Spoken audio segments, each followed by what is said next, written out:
Hoje nós estamos recebendo o professor Alexandre, que vem da FAUSP, e nos dá essa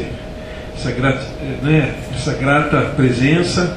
Ele vem nos falar, vai focar um pouco na questão do hidroanel, né, que está sendo concebido, previsto há um bom tempo já, né, ali para São Paulo.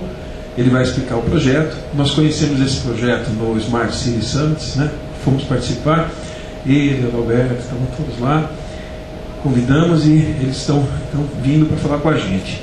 Eu rapidamente vou falar algumas coisas que eu tenho dito, é mais para que ele também se situe, né? Para que depois ele possa pegar então dar continuidade e apresentar a parte dele, né? Então, bom, município de Piracicaba, temos todos esses municípios que fazem divisa, né? É um município bastante grande, né? Nós temos nossa zona urbana, né? E uma zona rural com alguns distritos, tal, né? Uma zona rural para o lado oeste bastante grande, né?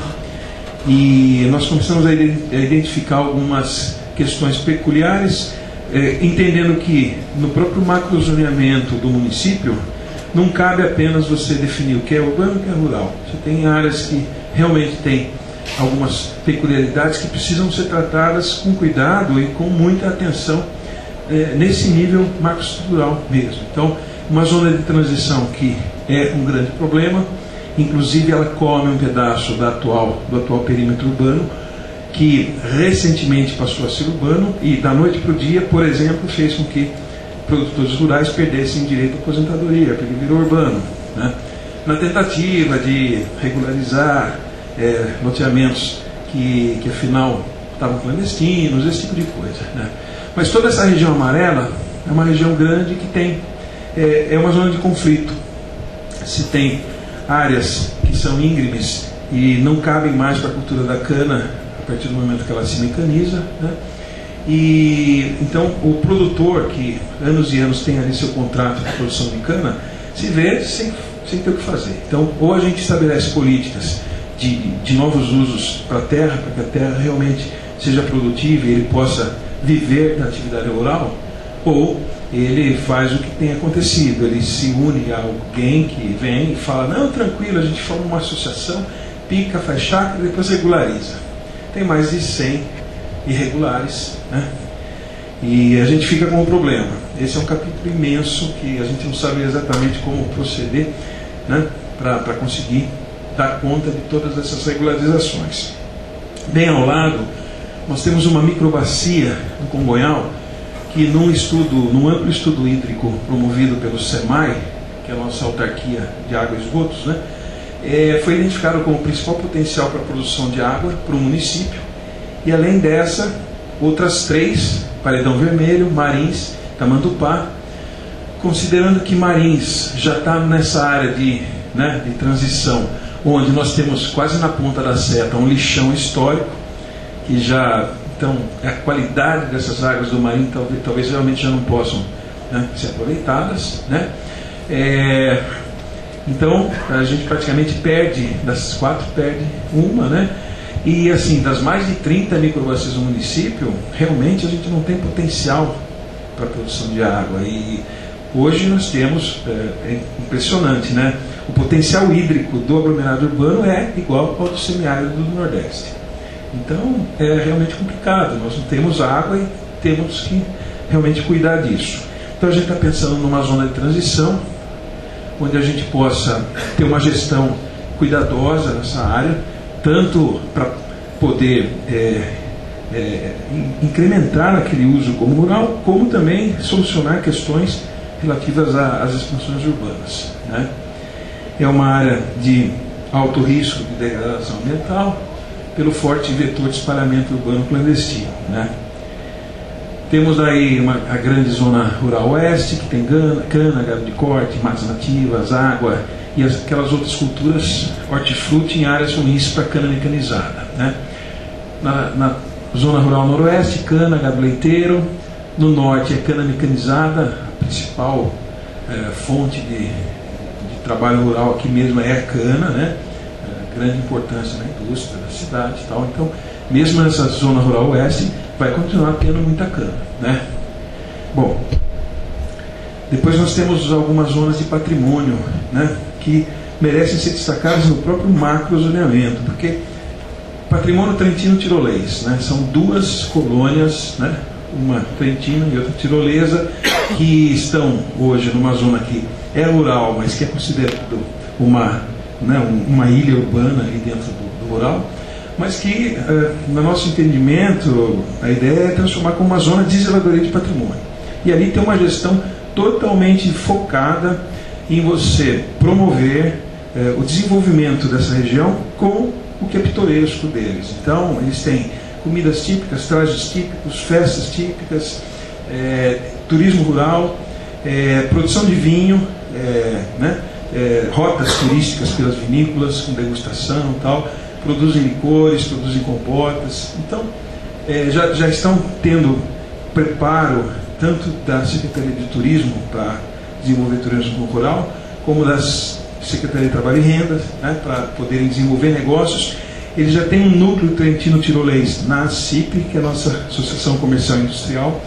Então, realmente, eles estão dando uma resposta muito rápida para o trabalho que está sendo feito, para que eles percebam o valor que eles têm e transformem isso em bons negócios e a própria preservação da cultura dentro do contexto da cidade, né? Monte Alegre é uma área de memória da indústria, uma colônia inteira, uma cidade inteira que se formou nos anos 20, 30 do século passado, em torno de uma grande usina que foi desativada. Então hoje nós temos algo que é Condefat, né, mas está ruindo, né?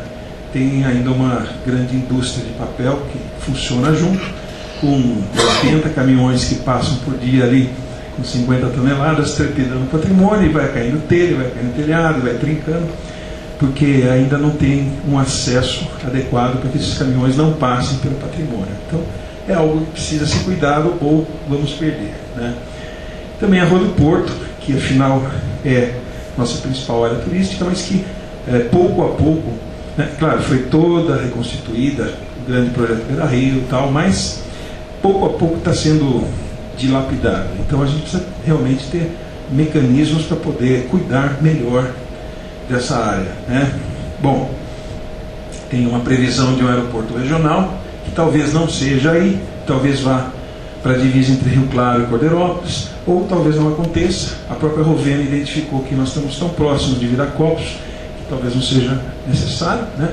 Um novo aterro sanitário que está sendo construído.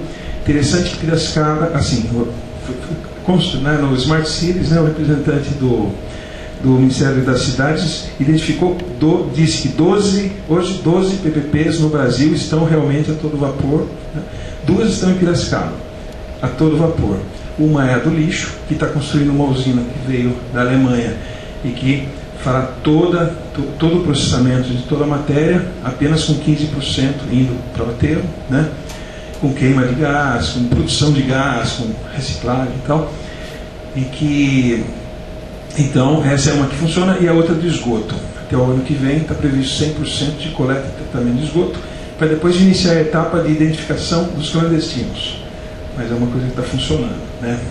Bom, temos uma grande área de expansão de interesse social, promovido pela INDAP, que é uma autarquia municipal de desenvolvimento habitacional. São 27 mil unidades já aprovadas e sendo construídas, né? É uma cidade, é o dobro de Charqueada em número de domicílios, que Charqueada é uma cidade vizinha. Então, é uma área que nos preocupa. A gente precisa que, como me parece inevitável esse crescimento, a gente se preocupa com a sustentabilidade disso.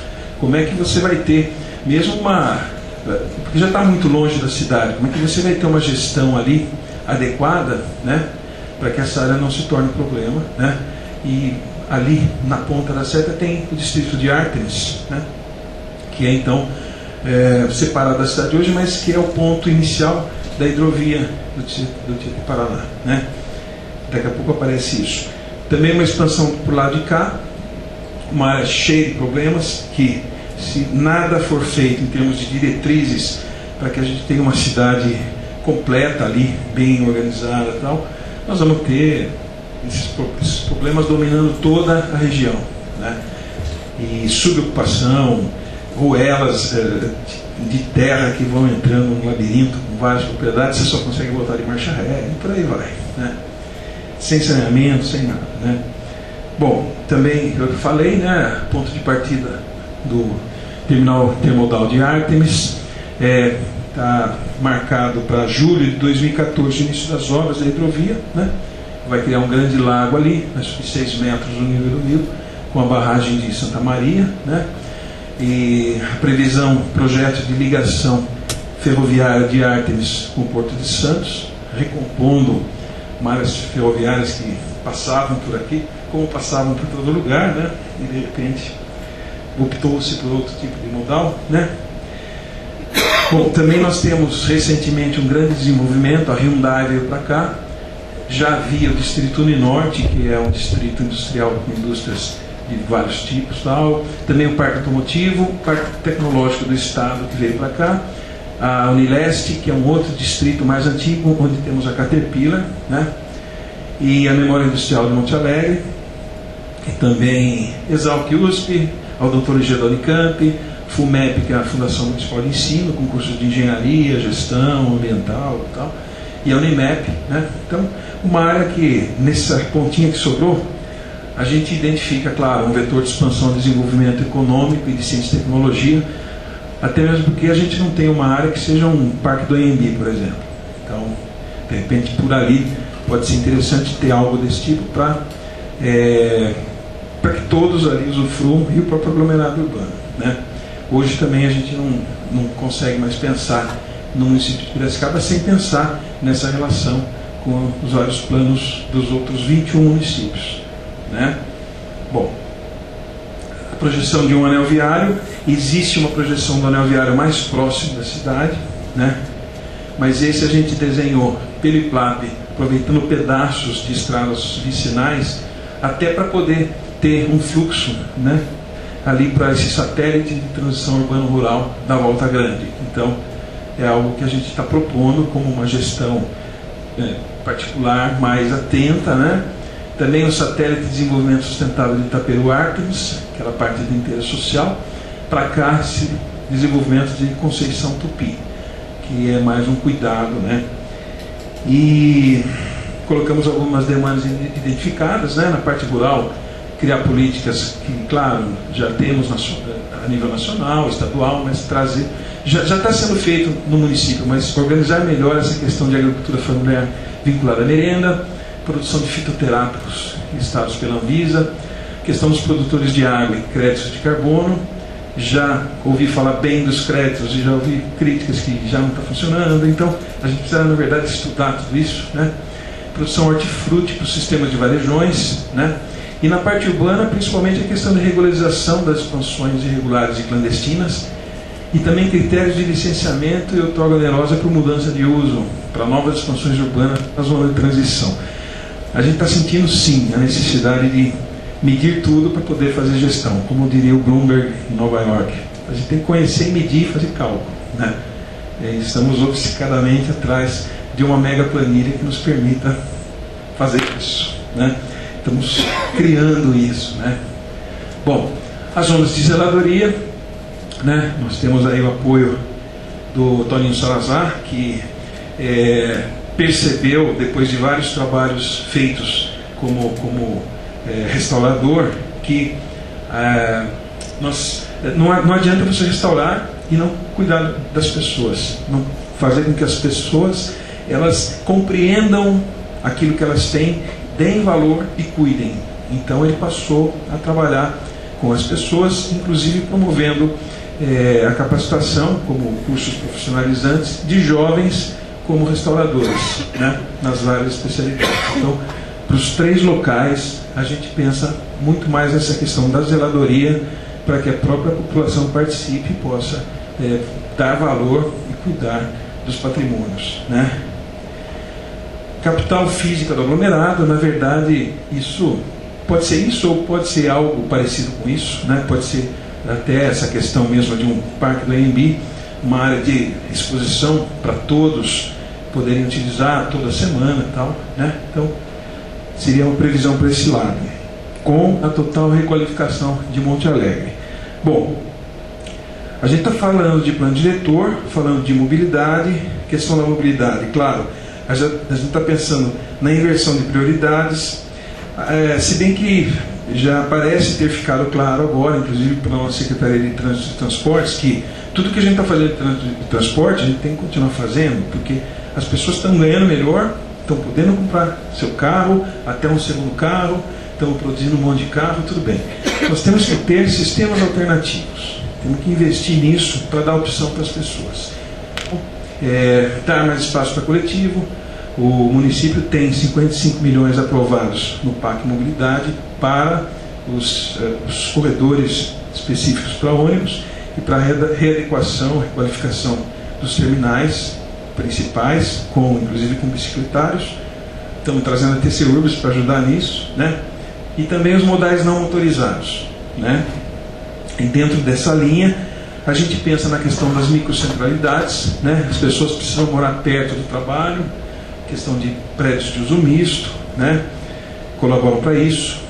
As pessoas precisam morar em bairros sustentáveis, em que todas as suas necessidades básicas vão ser supridas perto de onde moram, no raio de até 2 km, porque isso encurta viagens, equilibra a cidade e diminui a demanda global por mobilidade. Então, a gente até imaginou algo assim, né, nas praças. Talvez não seja exatamente isso, mas principalmente numa ação com a Secretaria de Trabalho e Renda, que precisa de espaços para os trabalhadores de rua, a gente imaginou de fazer esses quiosques em praça e tal, mas não sei se será isso. Isso é de São Sebastião, uma coisa muito bacana, passei lá, fotografei, achei bonito. Lá é usado para feira de artesanato, mas poderia ter esse uso, poderia ter sanitários aí, posto da guarda, aí algumas ações da própria prefeitura, né? São ideias, né? E são quiosques em 8 metros de diâmetro aí. A ideia é muito simples, na verdade, mas que cabe nas praças, né? Enfim, nada assim megalomaníaco, apenas você ter espaço mais adequado, porque hoje tem barraquinha, hoje está lotado de barraquinha, então, fazer algo mais ajeitadinho um pouco, né? Se for essa solução adequada, né? E, bom, questão de microcentralidades, né? Nós temos aí ideias para reorganização de toda uma área central, né? Criando rótula num sentido anti-horário, em três rótulas em sentido anti-horário e uma em sentido horário, criando zonas de estímulo ao desadensamento para favorecer a criação de bolsões periféricos de estacionamento. Num primeiro momento a ideia é ordenar o tráfego, num segundo momento é tirar um pouco o carro, né? Também vincular zonas de estímulo ao adensamento para promover maior ocupação na zona central. Nessa parte, no miolo central, tráfego restrito a moradores, lojistas, veículos oficiais de saúde e segurança, coleta de lixo e limpeza urbana, carga e descarga em horários marcados, táxis e micro-ônibus do sistema de transporte coletivo, né? Implantação de sistemas de ciclovias com bicicletários para locação de bicicletas em integração com o cartão de transporte coletivo, né? Bem aqui, nessa primeiro vermelhinho aqui, é o terminal central de integração, e essa amarela aqui hoje é a principal avenida de fluxo de veículos aí, né? O miolo com gestão tipo shopping center, tal, com calçadas padrão boulevard, 100% acessíveis, trechos semi-cobertos para proteção contra intempéries, ou seja, são 2 vezes uma praça, né? Que poderiam ser trabalhadas para essa questão local das pessoas mesmo, né? A Praça José Bonifácio transformada na principal praça de cidadania, né, da cidade. A Avenida Armando de Salles, exclusiva para bolsões de estacionamento e tráfego rápido de ônibus do sistema de transporte coletivo, né? Praça da Cidadania também na Armando de Salles, né? Nas pontas, entradas e saídas dos sistemas com pontos de controle de fluxo por semáforo, né? E as 3 rótulas, a substituição dos cruzamentos por junção e distribuição, né? Então, na verdade é assim, como se fosse uma engrenagem: anda a rótula, para, entra e sai, anda a rótula, para, entra e sai. E Onde hoje nós temos cruzamentos, seria só junção e distribuição num fluxo mais lento, com aquelas elevações, as faixas elevadas em nível com a calçada, para que os carros deem aquela, aquela levantada para passar, mas você prioriza então pedestres. Seria uma mudança total de pensamento que a gente precisa trabalhar. Ontem o Adalberto falou que levaram 10, 15 anos para implantar a bicicleta em Nova York. Daí perguntaram, por quê? Tiveram que esperar os caras aposentarem, para daí conseguir fazer. Então pode ser que aconteça isso também, Enfim, fluxo das rótulas do tipo engrenagem, Bom, cidade das pessoas, e aí vai. E na questão aqui, para chegar no nosso assunto, a gente então, claro, Piracicaba nunca deu as costas para o Rio, Teve uma época que o Rio ficou muito poluído. Hoje, inclusive, nós passamos e, puxa, que bacana, a gente não sente mais aquele odor. Agora é gostoso passar pelo rio, porque realmente está sendo despoluído, está sendo utilizado, E ao ver o rio pela primeira vez, o próprio Leon Missior falou, pô, você tem que pensar num transporte coletivo aqui. Falou umas 10 vezes no dia que ele estava aqui. Eu falei, pô, mas acho que não dá. Aí de manhã eu vim e falei, não dá, vamos estudar. Como assim não dá, E realmente a gente teria aí 24 quilômetros de transporte, com 120 mil pessoas morando desse lado da cidade, que podem ter 3 opções para virem para o centro. Ou vem de carro, ou vem de transporte coletivo, ou vai ou a pé, ou de bicicleta, ou de carro até a beira do rio, onde a gente poderia ter 10 a 12 pequenos portos intermodais, para um barquinho mesmo que leva 30 pessoas, e que ele para ali, você deixa a sua bicicleta no bicicletário, o seu carro estacionado, pega o barquinho, em 10 minutos você está no Largo do Pescador, que é aqui na Rua Moraes Barros, assim, o centro da cidade praticamente, E também 100 km de infraestrutura cicloviária ao longo dos parques lineares, unificando todos os nossos córregos, corredores de integração por ônibus. VLT Ferrovia, na verdade, assim, onde está na ponta da seta, é um antigo ramal da ferrovia que ainda tem partes com trilho, E que sempre existe essa ideia, puxa, se a gente recuperasse isso, poderia ser utilizado, A gente sabe que VLT, para se sustentar, precisa realmente de muita gente, então não sabemos se isso aí realmente será viável. Se bem que, seguindo esse ramal, a gente chega em Nova Odessa, onde tem um projeto da região metropolitana de Campinas de fazer assim, um aproveitamento por ferrovia, e na própria pesquisa da Implaza, são 18 mil pessoas por dia que vão e voltam de Piracicaba a Campinas, origem e destino. Então tem realmente uma quantidade de pessoas que poderia viabilizar esse ramal, E os outros 2 ramais, na verdade, surgiram de um diálogo com um diretor da Hyundai, e ele disse, com o meu 3º turno eu vou ter 10 mil operários por dia que eu diariamente tenho que pagar ônibus para levá-los. Como a Hyundai também produz trens, poderia ser viável de se fazer um modelo urbano que levaria num preço menor, compensaria o investimento. Então seria um T, Você pegaria todo esse ramal ligando desde a Unimap até chegando na Hyundai, e ali no meio do caminho, no Parque Tecnológico, você faria um braço para chegar na Vila Resende. E claro, a gente até ousou colocar 4 km ali de monotrilho, 2 minutos, você fazer dessa parte da Vila Resende, que é para o lado de lá do Rio, ao centro. A gente sabe que custa 100 milhões de reais por quilômetro, mas enfim, a gente pode sonhar um pouco também, quem sabe, Mas tudo é uma questão, na verdade, de você pensar em sistemas alternativos, Bom, então é mais um panorama bem rápido, para que então você nos brinde com sua palestra e vamos lá.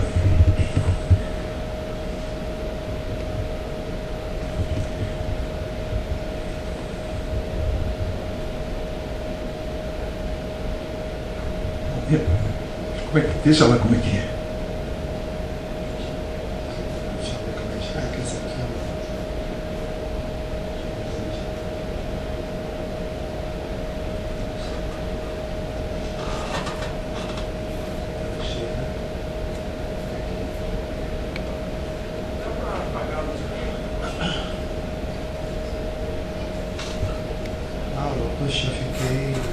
queria agradecer aqui o convite para participar aqui do fórum, visitar Piracicaba. Desde 2004 eu não voltei para cá, então nós passamos pela Rua do Porto e fiquei muito feliz. E agora estou muito feliz, impressionado. Queria dar os parabéns porque é um trabalho maravilhoso que você apresentou agora, aqui, que vocês estão fazendo nesse escritório público de projetos, que é o IPLAC. Então é muito bom, patrimônio, né? Para tratar de cultura de projeto, da cidade para as pessoas, com essa dimensão humanista, social, pública e coletiva, que eu acho que conflui com que... Acho não, tenho certeza que conflui e rebate com o que nós vamos apresentar aqui. Então, achei muito bom mesmo. Gostaria até depois de ler, né? Se for estar no site, eu vou ver com muita atenção, que coincide nos conceitos com o conceito aqui da articulação arquitetônica e urbanística dos estudos de pré-viabilidade técnica, econômica e ambiental do hidroanel metropolitano de São Paulo. Só queria fazer alguns esclarecimentos para vocês. Primeiro, que esse trabalho pode ser visto e pode ser baixado, né? Todo o projeto, as 70 pranchas e desenhos, os 2 memoriais, que dão umas 200 e poucas páginas, através do site metropolifluvial.fal.usp.br. E que o outro esclarecimento importante, que esse trabalho nós fizemos, é um grupo de pesquisa da FAO, que com muita honra fez para o Departamento Hidroviário da Secretaria de Logística e Transporte do Governo do Estado de São Paulo. O Departamento Hidroviário, ele deriva da Diretoria de Hidrovias da CESP, que foi a responsável pela implantação da hidrovia TT Paraná, que chega aqui. Até vale a pena, uma sugestão para os demais fóruns, os encontros, convidar o Departamento Hidroviário, né? Que eu acho que é muito interessante. Os técnicos de carreira, o Pedro Vitório, o Olavo Leite, o diretor atual, o engenheiro naval, Casimiro, que é interessante. Esse convite veio deles e a FAO participou com essa articulação arquitetônica urbanística, de um trabalho amplo. Então, aqui estão os créditos, uma empresa de Brasília que vence uma licitação, e a USP participou desse trabalho, a Escola Politécnica, com o laboratório do professor Rui Botta na parte de modelagem de cargas, né? E nós com a articulação arquitetônica urbanística, lá de Proje, né? Então, o Milton, a turma toda. Então, o que nós imaginamos do hidroanel foi, na verdade, muito parecido com o que vocês apresentaram agora, que é realmente pensar na dimensão de usos múltiplos das águas e desenvolvimento urbano da orla fluvial metropolitana, orla fluvial das margens dos rios, né? E lagos, metrópole. Desenvolvimento urbano pensado da seguinte forma: o hidroanel metropolitano de São Paulo é um nome, digamos, uma marca, né? Na verdade seria no plural, hidroanéis, porque trata-se de uma máquina hidráulica de vasos comunicantes, uma dimensão de usos múltiplos, e o conceito técnico preciso seria, na verdade, o sistema hidroviário metropolitano, ou sistema de hidrovias urbanas. Ou mais preciso ainda, para falar da dimensão sistêmica, trata-se de um conjunto integrado de sistemas de infraestruturas urbanas, de saneamento ambiental, mobilidade urbana e transporte público, cuja espinha dorsal é o sistema hidroviário metropolitano. Esse conjunto de sistemas de infraestruturas urbanas, ele se articula também ao longo do desenvolvimento da orla fluvial metropolitana através de uma visão sistêmica de integração das redes de equipamentos públicos dos municípios envolvidos do Estado, de educação, cultura, esporte, lazer, assistência social e saúde, e também segurança, pensando em segurança no sentido amplo, que promove as esquinas culturais, que promove encontro, a convivência, a confiança das diferenças, não dos iguais. Então, praticamente esse é o conceito principal, né? E a via navegável, o conjunto de canais e lagos navegáveis, estrutura, na verdade, sistemas de parques fluviais urbanos, os parques lineares, e os portos fluviais, que por sua vez são limitados, né, delimitados por que nós estamos chamando de bulevar fluvial. O bulevar fluvial é muito parecido com a Rua do Porto de vocês, né? Que é uma avenida ou rua com largos passeios públicos, densamente arborizado, passeio público, um calçadão, com ciclovias, de frente para o parque fluvial, que por sua vez é estruturado pelo canal navegável.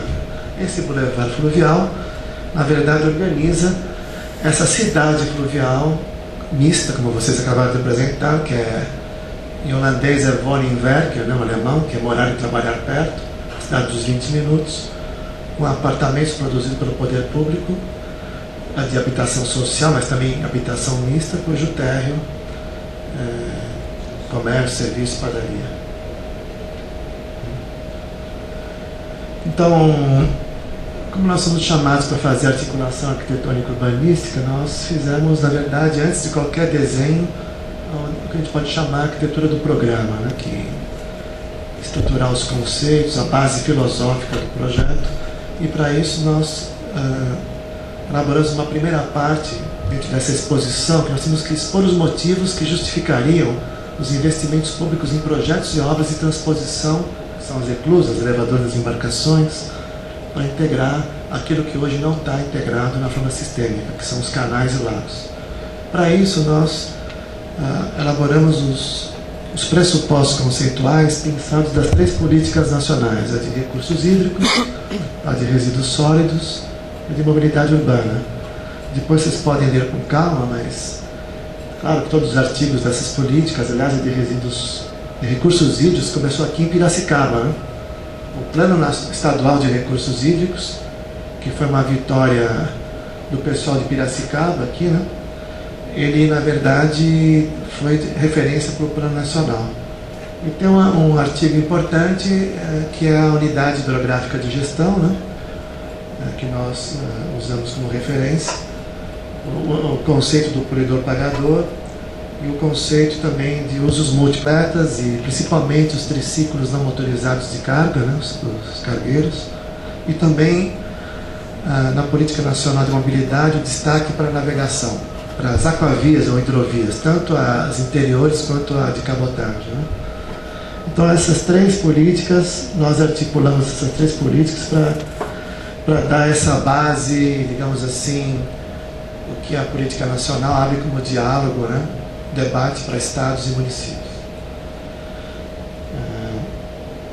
Os conceitos norteadores, era muito importante conceituar isso para o departamento hidroviário. Na verdade é um diálogo de uma escola pública de arquitetura, que é a FAO, com um escritório público de projetos, que é o departamento hidroviário, especializado em projetos hidroviários e aquaviários.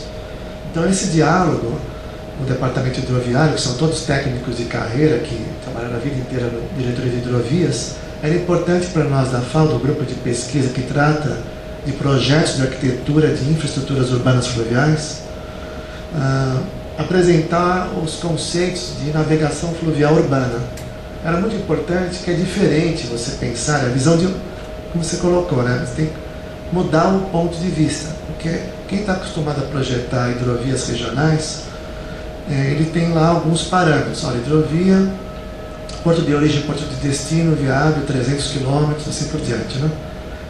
Grandes comboios de chatas, empurrador. Então é importante falar o seguinte, que trata-se aqui as hidrovias metropolitanas, trata-se de navegação fluvial urbana. O que é navegação fluvial urbana? Portos de origem, portos de destino estão dentro da área urbana, ou no nosso caso, a área metropolitana. Então isso era muito importante falar. A outra questão importante para falar para o outro, você sabe o que nós sabemos, não é isso? É que trata-se de canais estreitos e rasos, em águas restritas. Quer dizer, restritas, você tem essas cachoeiras aqui, né, na frente da ponte aqui do engenho, que é uma natureza virgem, né? A natureza virgem tem esse obstáculo, que é a cachoeira, que não dá para subir o rio Piracicaba. Como em São Paulo não temos mais natureza virgem, natureza construída, os obstáculos, os degraus, são barragens construídas pelo homem. E o intervalo entre essas barragens, essa natureza construída, perante a visão do conceito de hidrovia regional, são muito próximas, 20, 30 quilômetros. Né? Então é importante falar isso, né? Que trata-se desse tipo de conceito, navegação fluvial urbana. Senão fica difícil, você não consegue trazer o conjunto de conceitos da navegação regional para a navegação urbana. O que coincide, o ponto assim, de coincidência entre projetos de hidrovias regionais para a hidrovia urbana é que ambas reforçam que a hidrovia é muito mais que um projeto setorial. Por isso que fiz questão de falar que trata-se de um conjunto de sistemas integrados. De fato, a hidrovia é um vetor de desenvolvimento regional, no caso da hidrovia Tietê-Paraná, e é um vetor de desenvolvimento urbano, metropolitano, no caso das hidrovias urbanas. Tanto que, se me permitirem, fez um comentário sobre Nova York aqui na sua apresentação, vou fazer um comentário lá do Franklin Roosevelt, em 1929, a espinha dorsal do New Deal, né, para tirar os Estados Unidos de todo o impasse, né, da depressão, foi a constituição do TVA, que é a Autoridade do Vale do Tennessee, que na verdade é uma estratégia fantástica de empreendimento público, né, iniciativa pública, para fazer com que o rio Tennessee fosse regularizado por barragens, com usos múltiplos para navegação, que integrou o Tennessee ao sistema de hidrovias norte-americanos, o sistema de hidroviária ferroviária dos Estados Unidos. Gerou projetos e obras até os anos de 1980, novas cidades, indústrias de base, agroindústria, assim por diante. A hidrovia Tietê-Paraná se baseou no TVA. E a gente, acho que a Artemis, esse projeto que casei com a Eclusa de Santa Maria da Serra, esse novo nível, né, de mais 6 metros, a possibilidade de se aproximar de Artemis, eu acho fantástico dentro dessa dimensão de construir esses 700, 800 quilômetros dentro do estado de São Paulo, de uma rede de cidades, construindo, na verdade, uma metrópole canal, né? Uma metrópole de 700 quilômetros, coisa que, por exemplo, Paris pensa em fazer, né? De não ser mais radial como centro, que Paris, na verdade, ser a metrópole canal pelo Sena até Le Havre. A Lyon também está pensando em fazer a metrópole Lyon Marseille e vários outros lugares do mundo. Então, eu acho que abrindo um comentário aqui, não sei se vai ter tempo de... Acho bacana o momento para ver os encontros desse diálogo, né? Mas então, isso que eu queria dizer aqui desse conceito. Outro conceito importante, como se fosse aquelas bonequinhas russas, um conceito dentro do outro, nós falamos de navegação fluvial urbana, agora era importante falar para o departamento hidroviário do transporte fluvial urbano, que é diferente do transporte fluvial regional. A carga cativa do transporte fluvial regional, na zona oeste de vocês aqui, vai continuar com cana, agroindústria, né?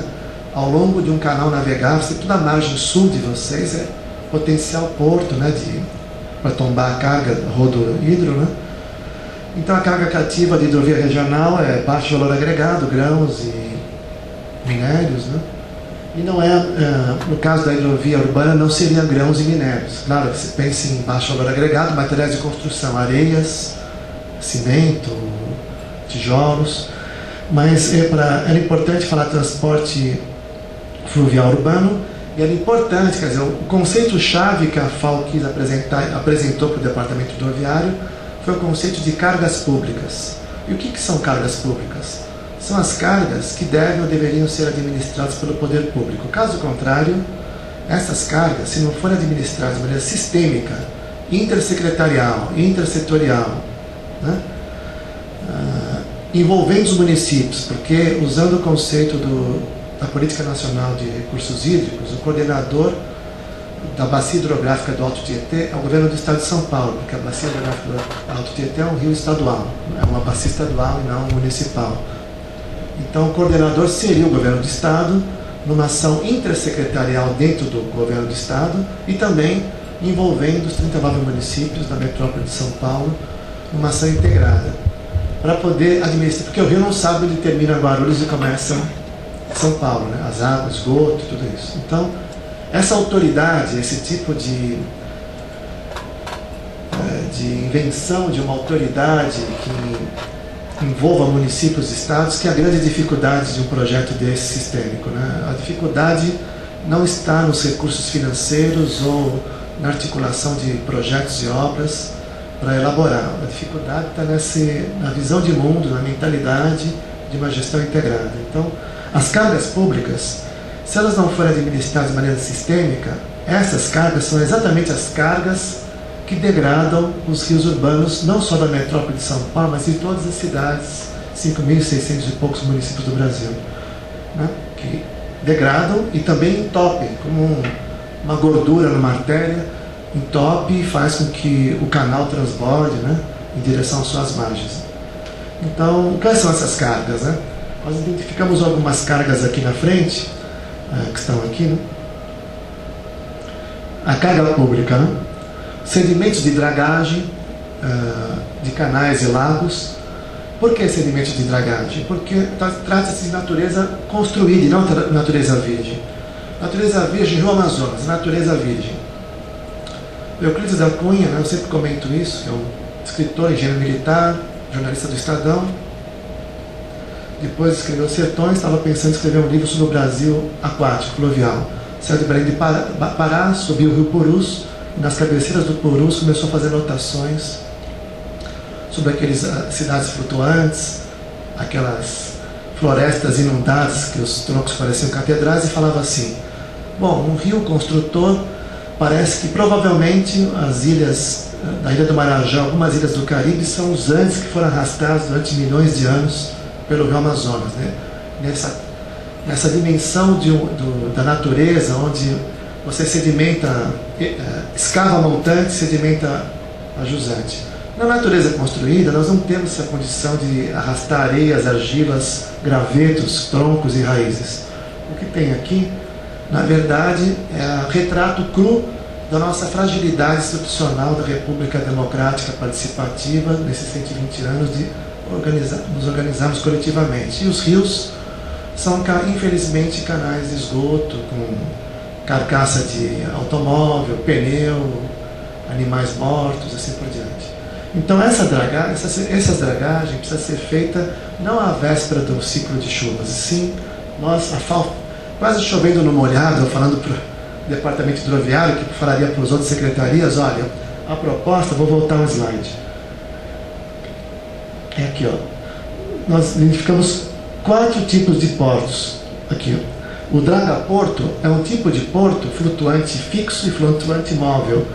O flutuante fixo está localizado na foz dos principais afluentes, aqueles problemáticos, aqueles que descarregam, né, na sua foz sedimentos significativos. Então, imediatamente a jusante da foz, quer dizer, da foz dos afluentes, estaria estacionada uma draga flutuante fixa que faz a dragagem todo dia na soleira de uma barragem móvel. Antes do afluente se carregar, seria o Corumbataí aqui, por exemplo, no Piracicaba. Antes do Corumbataí despejar no Piracicaba, você, com a barragem móvel na soleira, você tem a draga flutuante fixa, porque no caso o Corumbataí, ou no nosso caso seria o Tamanduateí, o Aricanduva, que é o quarto principal rio, ou o Pinheiros seria o Pirajussara, em frente à USP. Se a gente olha o rio Pinheiros em frente ao Piracicaba, tem 2 palmos de profundidade de tanta sedimento lá. Então essa dragagem tem que ser cotidiana. Draga flutuante fixa é naqueles afluentes identificados que despejam muitos sedimentos, que não é aquele sedimento que foi da natureza virgem. E a draga flutuante móvel é para os pequenos afluentes, que ela pode se locomover de uma foz para outra. Então, pela manhã draga 2 afluentes, à tarde mais 2, isso cotidianamente. Mesmo que não tem nada, é como você manter a casa. Se você deixa acumular, você nunca mais conserva. Isso é importante falar. O lodoporto, então vou voltar para cá, porque está invertido esse slide. Então, sedimento de dragagens, das cargas públicas, que nós conceituamos que eram 5 cargas, ela é o abre-alas da escola de samba. Intuitivamente, nós estamos numa fase, né, que era dos conceitos qualitativos, que nós precisamos agora chegar nos qualitativos, que precisamos chegar nos quantitativos. Então, a nossa intuição é que os sedimentos de dragagem já seria a justificativa dos investimentos em projetos e obras e pagariam as eclusas, as obras de arte que são as eclusas, né? E parece agora, estamos numa segunda fase, o PT está fazendo com o departamento toda uma análise criteriosa, quantitativa, e os sedimentos de dragagem estão se confirmando 40% da capacidade de tráfego da eclusa, da hidrovia. Então, o que era intuitivo está no nome do arquiteto, então isso é importante. Lodo das estações de tratamento de esgoto e estações de tratamento de água. Só para voltar para o sedimento de dragagem, portos de origem e porto de destino estão na beira do canal navegável. Não tem perna rodoviária. O lodo das estações de tratamento de esgoto e de água também, porto de origem e porto de destino, não tem perna rodoviária. Ou seja, tiramos aqui nessas duas cargas públicas 100% dos caminhões. 100% dos caminhões já saem das ruas, que hoje é transportado por caminhão. Tudo é pela água. Lixo. Aí, como nós nos baseamos na Política Nacional de Resíduos Sólidos, no primeiro momento, curtíssimo prazo, infelizmente, lixo não triado. No curto, médio e longo prazo, lixo triado. Porque a nossa meta aqui, vocês vão ver, é o aterro zero, o aterro tendendo a zero, né? Na destinação final. A quarta carga pública, entulho, no curtíssimo prazo não triado, no curto, médio e longo triado, né? E até aqui, com outras palavras, cada administrador público sabe que isso deveria ser administrado de maneira sistêmica, de um certo modo, caso contrário vai gerar um descontrole total, né? Tudo isso aqui vai parar na beira, o caminhão bota fora de terra, que é o quinta carga, né? O caminhão caçambeiro, ele vai à noite, desliga os faróis e despeja num braço de represa, né? Um barranco. Mas a quinta carga, que é a material de escavação de subsolo, seja túneis do metrô, ou túneis de garagens de apartamentos, ou galerias de esgoto, a construtora tem a licitação, ela é paga para levar para uma destinação final correta, ela bota em qualquer lugar, né? Então é importante falar isso para o departamento hidroviário. São conceitos de carga pública, e sendo que a sedimento de dragagem é a carga pioneira. Com isso, então, nós definimos, vou voltar aqui, dragaporto, lodoporto. Lodoporto, na verdade, é um tubo, né, que você sai dos tanques das estações de tratamento direto para o barco. E ecoporto. O ecoporto deriva dos pontos de entrega voluntária, ou os ecopontos, mas não como está em São Paulo, que é quase um lugar para depósito de recicláveis. O ecoporto, ele tem a dimensão de um cais cultural e um cais ambiental. Eu não sei se em Piracicaba tem a Secretaria de Meio Ambiente e da Cultura, seria então o Centro de Educação Ambiental da Secretaria Municipal do Verde e Meio Ambiente, junto com biblioteca temática e casa de cultura da Secretaria Municipal de Cultura, nas confluências localizadas, todos os ecoportos, a arquitetura do lugar, a localização desses ecoportos, são nas confluências dos canais e nos fundos dos braços das represas e ponta das penínsulas das represas. Mesmo nos canais não navegáveis, em direção às nascentes, os ecoportos têm essa dimensão de cais cultural e cais ambiental para fazer reaflorar as nascentes, aumentando, na verdade, a superfície aquática dentro de um conceito de infraestrutura azul e verde, né? A presença da água e das árvores juntas. E o quarto porto de origem é o transporto. O transporto, se o ecoporto ele se constitui como uma praça de equipamentos sociais na beira do canal, que podia ter terças, quintas e sábados, feira livre do hortifruti, que o Hidroanel propõe a recuperação do cinturão hortifruti-granjeiro e de constituição da agricultura urbana e florestas urbanas comestíveis. Nos dias alternados seria para mercado de trocas, mercado de pulgas, essas coisas todas, né? Os recicláveis. Já o transporto é uma nave fechada, onde você tem, na verdade, o caminhão caçambeiro bota fora, como se fosse a fauna, não sei se todos conhecem. Pelos estúdios chegariam os caminhões caçambeiros, ou caminhão bota fora de terra, ou coletor de lixo, que com ponte rolante transfere para container de 20 toneladas fechado, quando é lixo orgânico, container de 20 toneladas refrigerado para o porão da embarcação com capacidade para 20 containers, totalizando embarcações para 400 toneladas, fechada, com casco duplo. E o porto de destino é o triporto, o que é o triporto? São 3 portos de destino que tem um trabalho de processamento das cargas.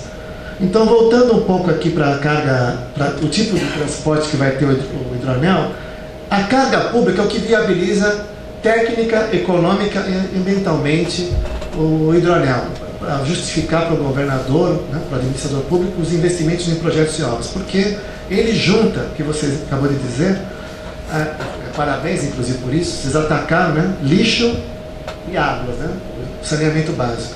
Então, não é, o problema de um rio urbano não é um problema técnico de hidráulica, é um problema social. Então, entender que o problema do rio, da qualidade das águas urbanas, está visceralmente ligado à questão da gestão do lixo, é importante. Então, o que nós estamos colocando, que o que viabiliza técnica econômica ambiental, que é o nosso papel, articular as 3 gavetas estanques, a técnica econômica ambiental, é, na verdade, essa articulação urbanística do lixo com a água, né? E isso não deixa para trás as cargas comerciais. No triporto, seria um conceito de logística reversa e ecologia industrial. Essas 5 cargas públicas vão em direção ao triporto, onde lá elas são transformadas em matéria-prima e insumo, né? Então lá no triporto, ela é na verdade uma planta processadora, uma planta industrial processadora de tudo isso que a gente não quer ver. De sedimento, lixo, entulho, lodo, vai tudo para lá. Ou seja, a cada meia hora, que é o compasso, né, o maestro é cruzagem, a cada meia hora atraca em um dos 3 triportos uma embarcação de 400 toneladas, onde é retirado 20 contêineres que se distribuem numa planta industrial. Se a Hyundai é uma linha de montagem, o triporto é uma linha de desmontagem, né? E na outra ponta sai a matéria-prima, insumo para outros processos produtivos, que é a indústria satélite, como se pudéssemos discutir a reintrodução de um tipo de indústria da região metropolitana, com uma matriz azul e verde, né? Responsável ambientalmente e capilar, né? É como se fosse uma mineradora do bem, né? Urbana, uma mineradora urbana do bem, uma garimpagem, né? Isso que seria o triporto, com vários tipos de biodigestores. Só de podas e parques e jardins dos municípios, dos 39 municípios, vai para um tipo de biodigestor, o outro de restaurantes, o outro de lixo doméstico. Depois tem uma termoelétrica compacta, cujo vapor também movimenta as máquinas e assim por diante, que é para aquilo que não pode ser aproveitado.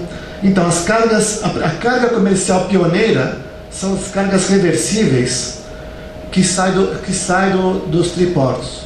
Depois vem as cargas cativas, típicas de uma hidrovia, no caso urbana, que são os materiais de construção, que também seria da carga comercial pioneira. Depois os hortifruti, eu já falei, que seria todo esse desenvolvimento urbano. Tem uma área, você chamou de transição, um pouco adiante, que é onde não pode entrar a indústria, no seu caso. Então, que tipo de agricultura poderia existir? Então, no canal Billings, que é a Superb, que vocês vão ver adiante, 17 quilômetros, de uma constituição dessa recuperação do cinturão hortifruti, e que, na verdade, de maneira sistêmica e capilar, se transforma na agricultura urbana. E aí o hortifruti passa, todos os ecoportos são então pontos de chegada dos hortifrutis, né? Mercados, né, de rua. E de passageiros, nós temos as travessias lacustres, que não é insignificante. Nós temos hoje, o estado da arte na metrópole de São Paulo, temos na verdade 5 hidrovias latentes hoje. Do canal do Tietê, de 44 quilômetros, que começa a Jusante, rio abaixo, na barragem de Santana do Parnaíba, Edgar de Souza, no município de Santana do Parnaíba, e sobe o rio até a barragem Móvel da Penha, que divide o município, na divisa do município de São Paulo com Guarulhos. Já existe um canal navegável que, no meio do caminho, perto da Foz do Pinheiros, tem uma eclusa de 44 quilômetros. Ou seja, existe latente origem e destino lá, com cargas pioneiras, assim por diante. A segunda hidrovia é do Pinheiros Inferior, com 10 quilômetros, que vai da Foz do Pinheiros até a barragem de Traição. A terceira é do Pinheiros Superior, que está desnivelado 5 metros acima do Pinheiros Inferior, que tem 15 quilômetros, vai da barragem da Traição, perto da Ponte Cidade Jardim, perto do Jockey Club, e termina na barragem da Pedreira, que forma a represa Billings, né, que tem uma perninha, um Y, que vai até a barragem do Guarapiranga. A quarta hidrovia é a represa do Guarapiranga, que é um mundo só de borda, de orla, passa de 250 quilômetros. Né? E a quinta hidrovia, Billings, que chega quase a 600 quilômetros, tem 550 quilômetros de orla, fundo de braço e ponta de península. Imaginem vocês, então, que para o transporte público de passageiros, já com bilhete único, que vocês dão outro nome, né? Bilhete integrado, você pode ter assim: se eu moro numa margem da represa e trabalho na outra, eu economizo radicalmente o tempo perdido no transporte se eu tenho bilhete, ônibus, barco e ônibus, né? Para travessia lacustre. Então, esse é o tipo da coisa que não precisa de investimentos em obras de transposição, porque os dois lagos artificiais, o Guarapiranga e a Billings, já tem demanda, origem e destino importantíssima para nós aqui, né?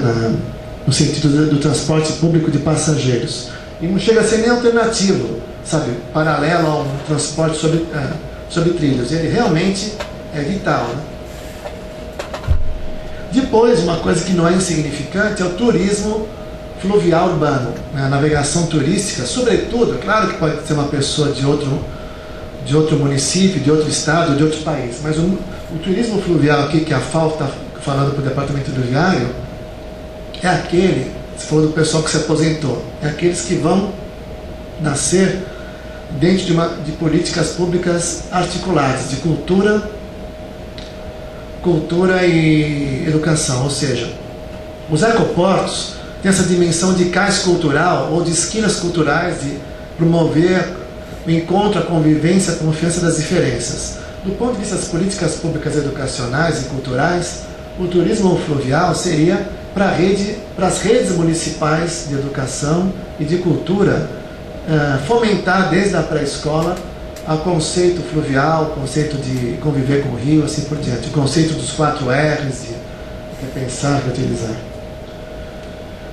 Então aqui, eu já falei, né, coleta seletiva, ecologia industrial e logística reversa, e aqui é o diagrama dos portos de origem e destino. Dá para enxergar aqui, né?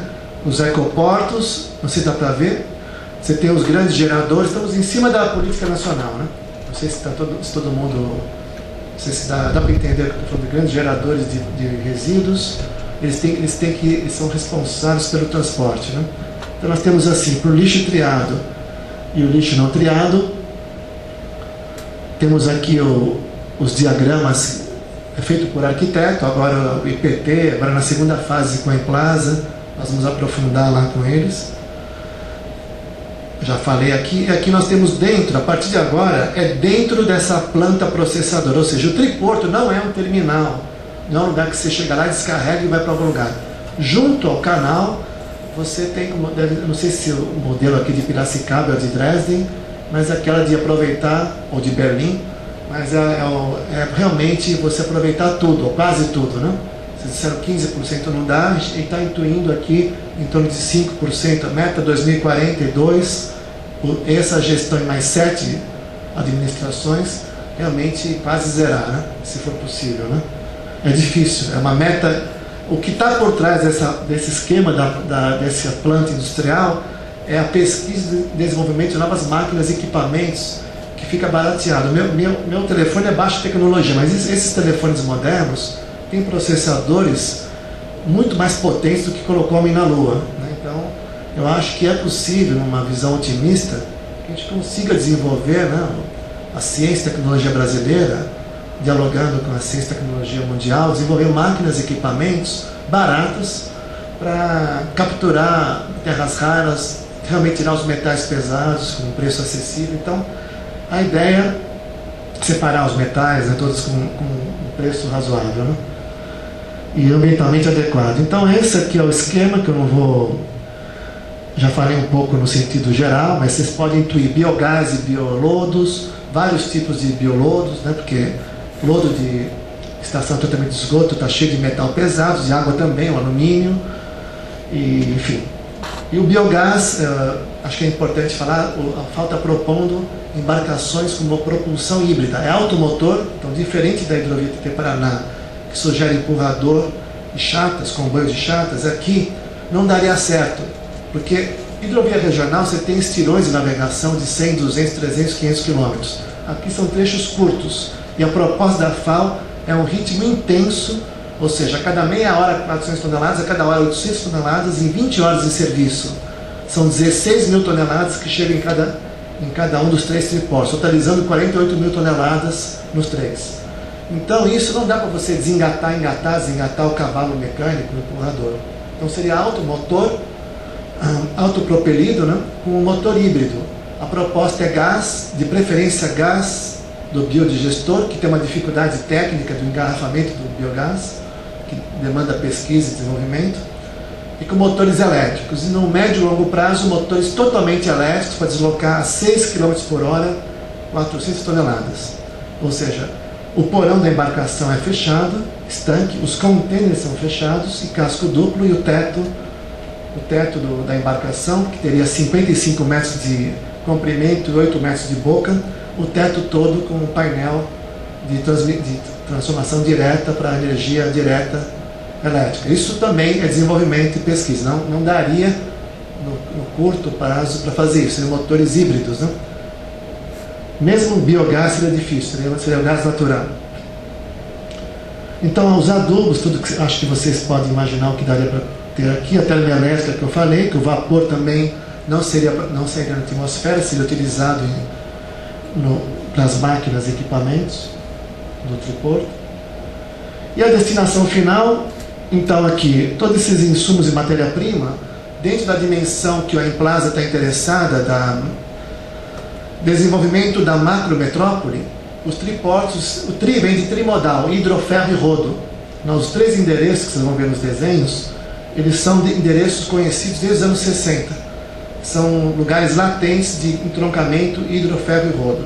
Ou seja, dentro de uma gestão integrada, se a metrópole de São Paulo não consegue absorver plástico, borracha de pneu picada, ou seja o que for, vidro, moído, numa gestão integrada você tomba a carga para a ferrovia, entre um ramal ferroviário no triporto, e vai para a macrometrópole, ou para a rede ferroviária nacional.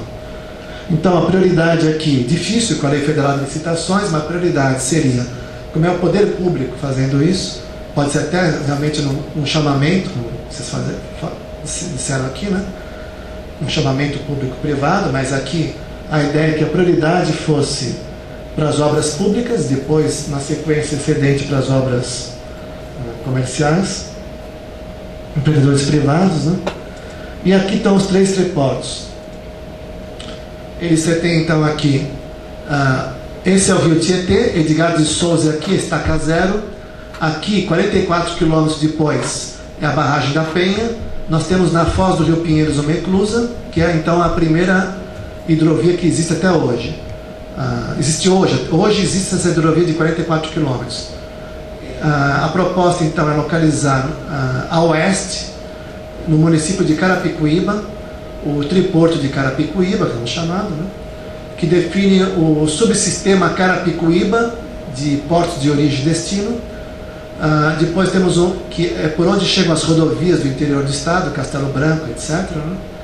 Aqui o triporto do município de Itaquaquecetuba, que tem umas cavas também, umas lagoas, que é uma situação dramática, parece que é uma bomba lá, né? Uma coisa degradada, mas a ideia então é constituir novos lagos.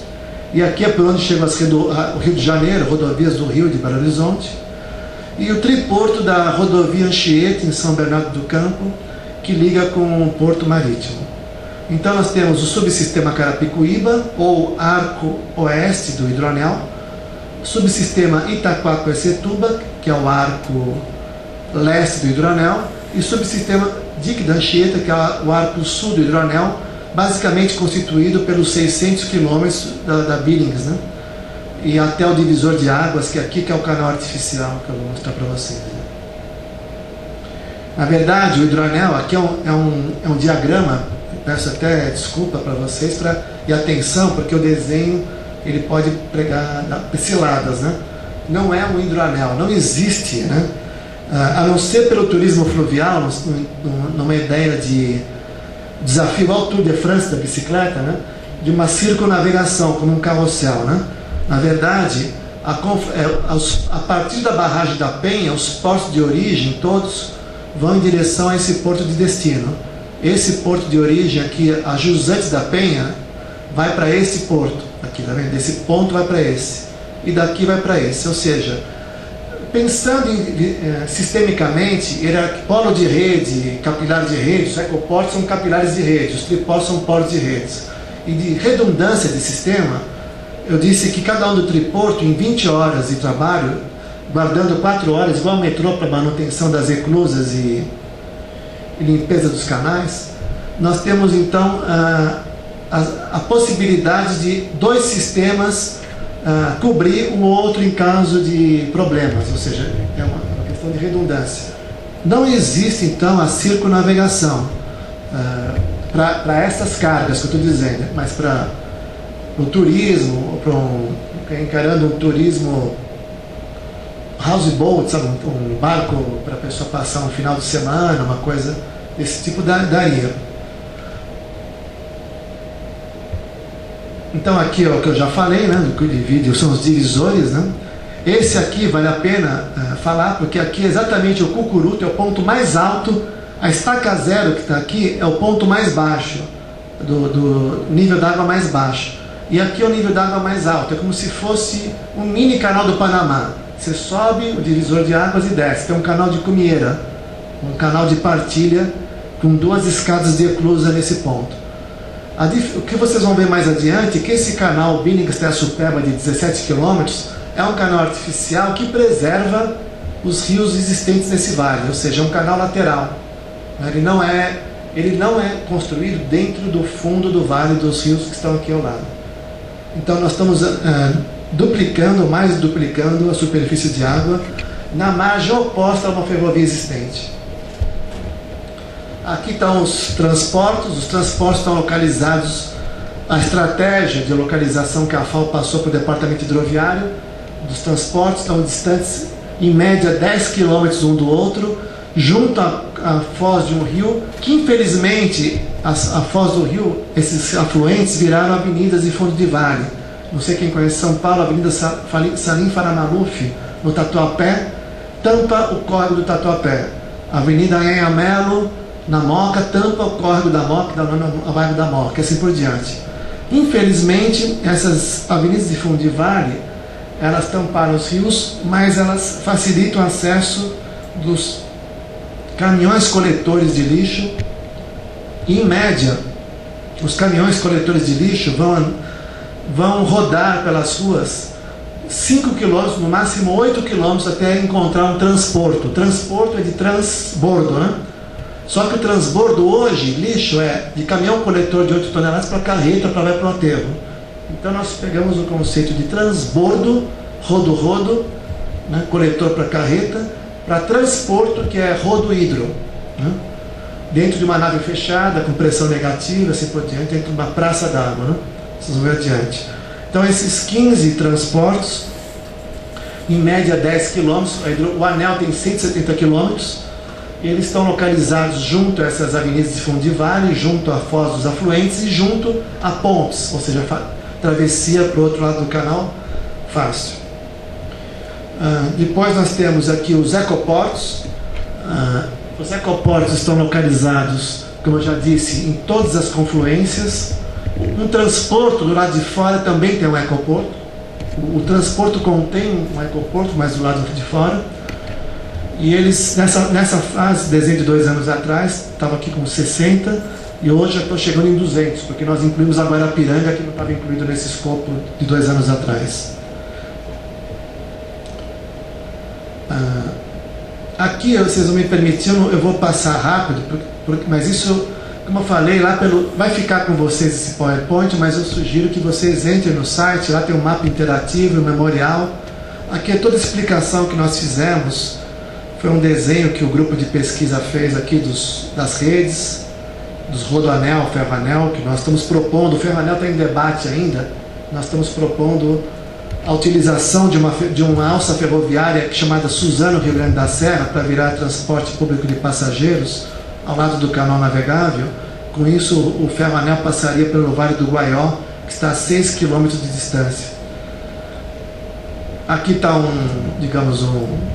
uma ficha técnica rápida, 170 km de extensão, 3 subsistemas, 20 eclusas, 3 triportos, 14 transportes, são 15 na verdade, 60, são 200 hoje, 36 dragaportos e 4, não são 4, não, agora com o pequeno anel são 5 rodoportos, que é entre os Meninos, lá em São Caetano, que são as grandes estações, né? E os portos passageiros não são 24, são 200, porque todos os ecoportos, aqui são os 20, o que está a 24 aqui, são portos que não são ecoportos.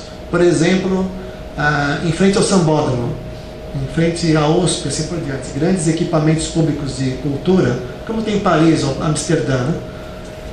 Por isso tem 24 aqui. Então aqui é um diagrama que acho que eu já falei para vocês, os 44 quilômetros, o Pinheiros inferior 10 quilômetros, o Pinheiros superior 15 quilômetros, a Billings é o mundo. Esse aqui é o trecho que eu acho que eu queria destacar para vocês, que é o novo. Isso aqui existe, tudo isso aqui existe. O que falta são as eclusas, que são os elevadores de barcos. Esses aqui. Faltam 5 eclusas para ligar, a Guarapiranga não está nesse desenho, para ligar a Guarapiranga e a Billings com o Pinheiro superior, outra eclusa para ligar o superior com o inferior e o Pinheiros inferior com o Tietê. O governador está anunciando, já está pronto o projeto executivo, já está contratada a empresa, parece que está para dar a ordem de início dessa eclusa da Penha. Com isso, a navegação, o sistema hidroviário metropolitano que já existe, isso é importante dizer, né, porque eu acabei de falar, né, dessas eclusas, desses canais que não estão se comunicando, esses 44 quilômetros vão ganhar mais 14 quilômetros até São Miguel Paulista, entre o córrego Jacu e o córrego Itaquera, onde está a Avenida Jacu Pêssego, que é uma avenida que liga o Porto de Santos ao aeroporto de Guarulhos. A FAO está propondo, o grupo de pesquisa da Faculdade de Arquitetura da USP está propondo 3 lagos canais na Zona Leste, a partir da Penha. O Lago Canal da Penha, formado pela barragem móvel da Penha, o Lago Canal de São Miguel Paulista, que é formado por uma barragem móvel, uma eclusa, em São Miguel Paulista, que vai até Itaquaquecetuba, até esse ponto, e o Lago Canal de Itaquaquecetuba, que vai até Mogi das Cruzes, entre Suzano e Jundiapeba, que é um distrito de Mogi das Cruzes. Esses 3 lagos canais, estamos chamando de Lago Canal navegável, né? Porque além da navegação do sistema hidroviário, que poderia ter apenas 30 metros de largura e 2,5 metros de profundidade, 30 centímetros mais alto do que a minha mão, quer dizer, realmente é raso, estreito, não precisava mais do que 30 metros, com um raio de 500 metros, nós estamos propondo um lago perene, como alternativa aos piscinões que cercam e são degradantes. Esse lago perene, as barragens móveis controlariam a elevação do nível d'água para orquestrar as águas, para evitar a cheia na região mais central aqui, né? Ou seja, esses 3 lagos canais já estão naquela dimensão de uso múltiplo das águas para constituir essa porção d'água dos parques fluviais aí, né? E aqui está o canal artificial que eu falei que eram as escadas de eclusa, né? Aqui para o pessoal mais técnico, aqui o estaqueamento, igual a estaca de rua a cada 20 metros, a FAO estaqueou todo o canal, né? Está todo estaqueado. A estaca 0 é a barragem de Edgar de Souza, depois vocês podem ver com calma. Então a perspectiva do hidroanel é aquilo, desculpe que essa apresentação é feita, mas tem aquelas imagens mais impactantes, que é aquilo, para evitar isso, né? Nós ocupamos o leito maior dos rios, né? Isso aqui na verdade não é uma coisa extraordinária, é o rio tentando ocupar o seu leito maior. Aqui também é o rio Agabaú procurando o seu leito. A redução das frotas dos caminhões, então aqui. Isso aqui é o Tietê, isso aqui é da Agência Estado de 1990. Uma exposição que foi feita no Congresso, 19º Congresso Brasileiro de Arquitetura em 1991, que antecedeu a Rio 92. Em homenagem ao Lúcio Costa, que o tema era Arquitetura e Cidade e Natureza. A primeira exposição no Museu Brasileiro da Escultura nós fizemos, chamada Projeto Tietê, Paisagem Perdida, Paisagem Atual e Paisagem Projetada. Retiramos da Agência Estado essa foto que é do final dos anos 80. Vejam que não era, quer dizer, final dos anos 80, mesma coisa, né? Diminuição, essa questão do carbono, né? Piscinão zero, realmente é um modelo francês que na França já há muito tempo já perceberam que não dá certo, porque gasta energia, assim por diante, degrada. Aqui nós temos os rios que infelizmente ainda são canais de esgoto a céu aberto. Não entendemos que o rio urbano é constituído no mínimo por um canal central de macrodrenagem e navegação e 2 túneis canais, um em cada margem de esgoto. Na verdade, com a poluição difusa são 5 canais, um canal central de macrodrenagem e navegação e 2 túneis canais em cada margem. Na margem direita, de esgoto e de microdrenagem, na margem esquerda, esgoto e microdrenagem. Fazer com que o rio urbano seja um canal de esgoto a céu aberto, é o que vem não são águas. Vem isso. Eu já falei, ó, aterro zero e cava zero. Isso aqui é um lixão nem pensar, né? Então, a qualidade então dos rios, acho que isso eu já falei de certo modo, né? Ele é um articulador, né, de eixos e polos estruturadores urbanos. Aqui é um estudante do grupo de pesquisa, um excelente estudante, que hoje já é arquiteto, é ilustrador. Nós fizemos uma imagem de como conviver perto do canal. Aqui é uma imagem que a gente gosta muito. Lá em Paris, a gente acha que é natureza virgem. O Rio Sena não é natureza virgem. Projeto do final do século XVIII, 1770. Projeto inaugurado em 1830, o Hidroanel de Paris, formado pelo canal do Sena, com barragens móveis e lagos de regularização de vazão, e 2 canais artificiais, canal de Saint-Martin e canal de Saint-Denis. Esse anel, Sena-Saint-Martin-Saint-Denis, no canal de Saint-Martin, foi feito para trazer a água potável para Paris, aumentar a extensão de cais para atracagem em Paris. Até hoje, Paris é o 2º maior porto fluvial da Europa. Só perde para a cidade de Duisburg, na foz do rio Ruhr-Reno, que é o maior porto fluvial da Europa. Falo isso para, assim, com vocês aqui em Piracicaba, que eu acho que Piracicaba é de uma potência enorme do ponto de vista de um endereço, de um lugar hidroferro rodo aero, né?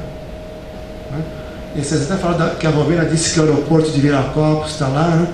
Eu acabei de chegar aqui, tive que fazer um trabalho lá em Berlim, depois fui para Frankfurt. O trem entrou no terminal do aeroporto de passageiros, o trem de passageiros, e passou, na verdade, por um pátio de contêineres do terminal de cargas do aeroporto de Frankfurt, né?